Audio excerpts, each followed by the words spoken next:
गोजोन्थों रायजो राजाफोर आंनि गोसो गोरबोनिफ्राय आंनि बड'लेण्ड नांगौ इउटुब चेनेलनिफ्राय नोंथांमोन गासैखौ आङो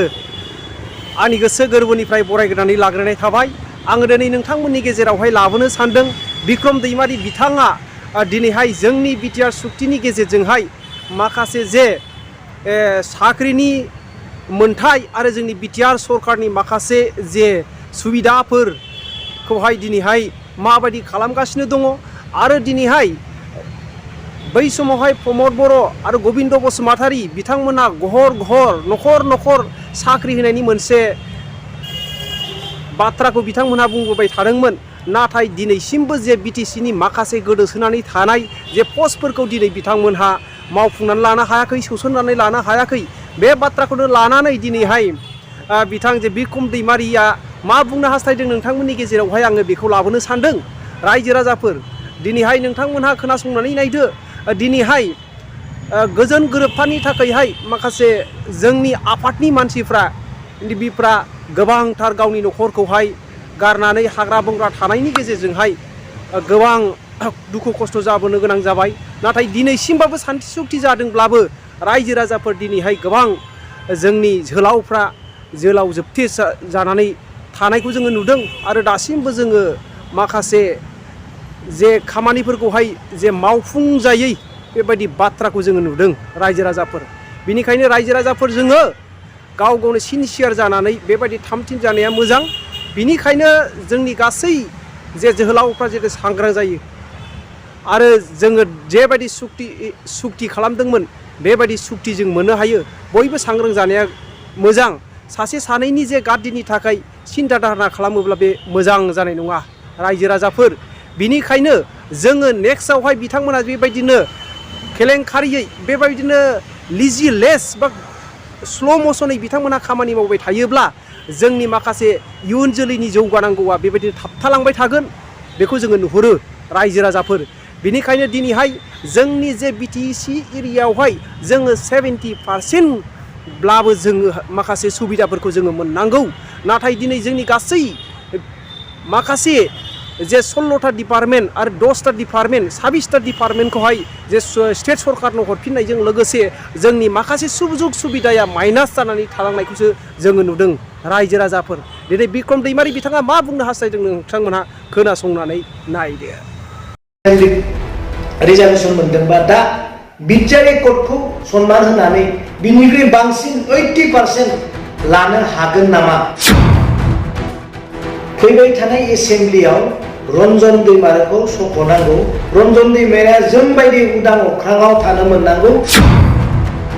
बिटिआर कर्टनि गेजेरजों जिथु 1500 crore 1500 crore फैनो गोनां खोथामोन दिन दासिमबो जायाखै। दिनै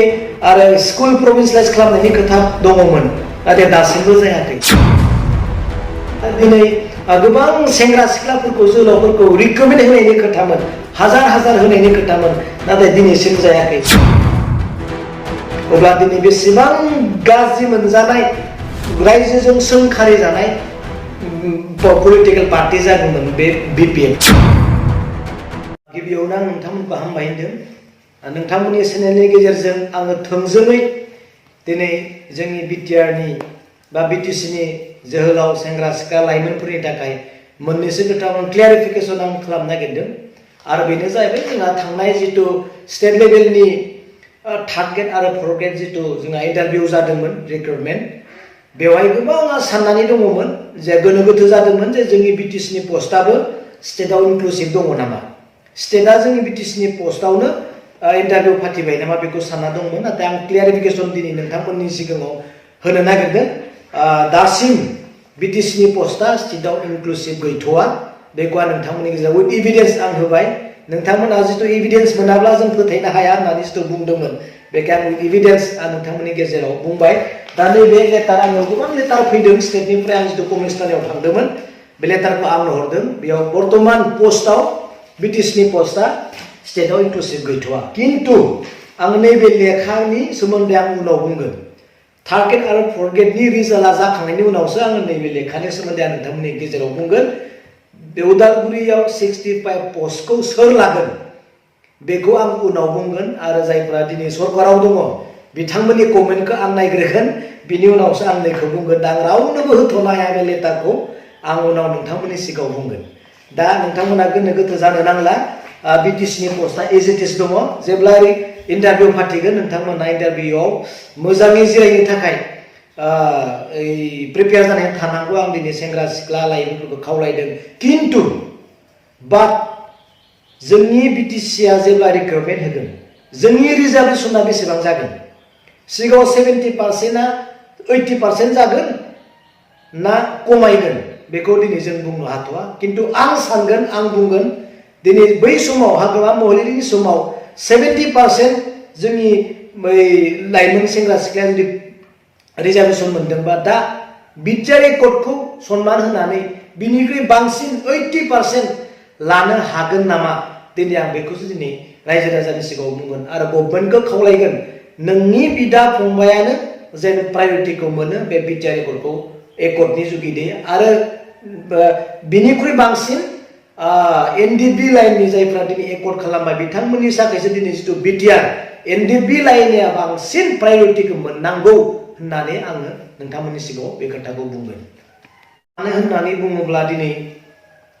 एनडिबिखौ मानो प्रायरिटि होनांगौ होननानै नोंथांमोना बुंनो हागौ जायफ्रा दिनै एनडिबि लाइननि आरो जायफ्रा दिनै जायफोरनि गेजेरजों दिनै एकर्डआ जाबाय बिथांमोनखौ सनमान होनानैसो बिथांमोनखौ आं प्रायरिटि होनांगौ होननानै बुंदों गुबुन आलादा एनडिबि नङि फेमिलि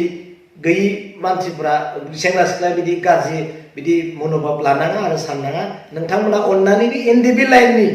व्यक्तिफोरखौ न'खरफोरखौ एसे सनमान होनानै प्रायरिटिखौ होनांगौ होननासो आं दिनै नोंथांनि सिगाङाव बुंदों मानो होननानै बुङोबा दिनै एनडिबिनि थाखायसो बिटिआर बिथांमोनाबो जिथु गोलाव सम नांनानै नोरजिया जानानै दङ आरो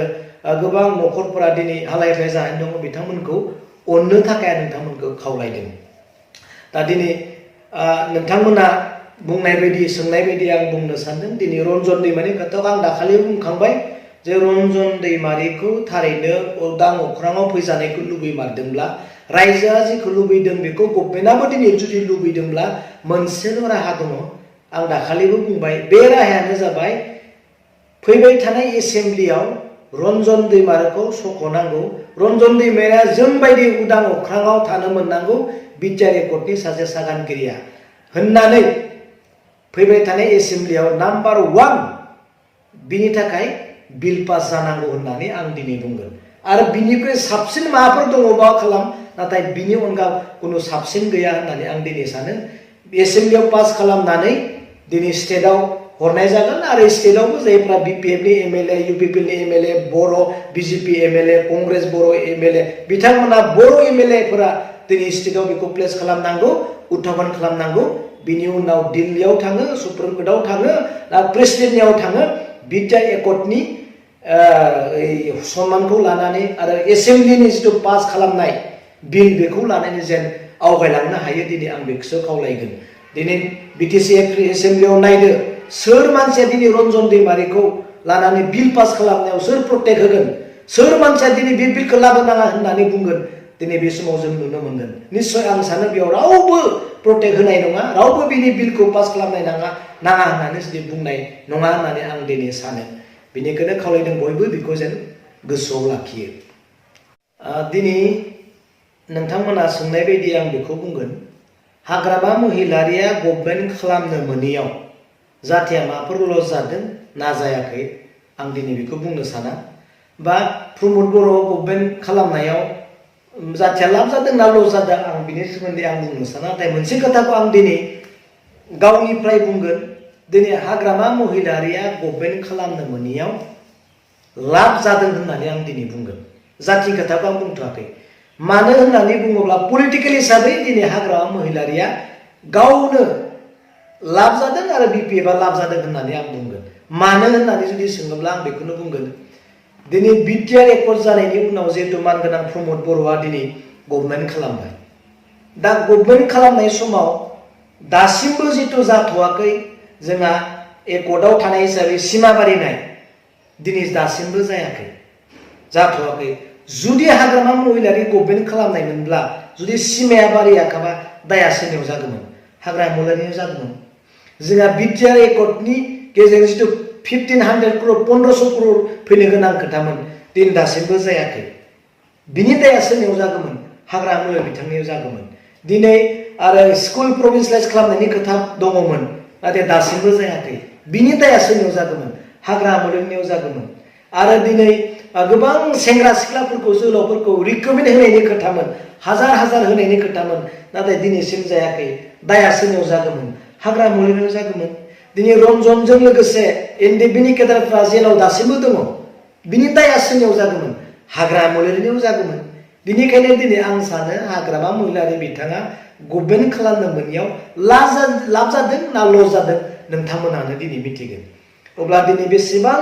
गाज्रि मोनजानाय रायजोजों सोंखारि जानाय पलिटिकेल पार्टी जागौमोन बे बिपिएफ गभर्नमेन्ट माबाया राजनितिक हान्जाया नैबे बोथोराव दा नोंथांमोना नुदों थारैनो बेफोरो उनाव जानो हागौ खिन्थु बर्तमाननि खोथाखौ आं बुंबाय बेनिखायनो बुंदों आं हाग्रामा महिलारिया व्यक्तिगत हिसाबै बा बिपिएफ हिसाबै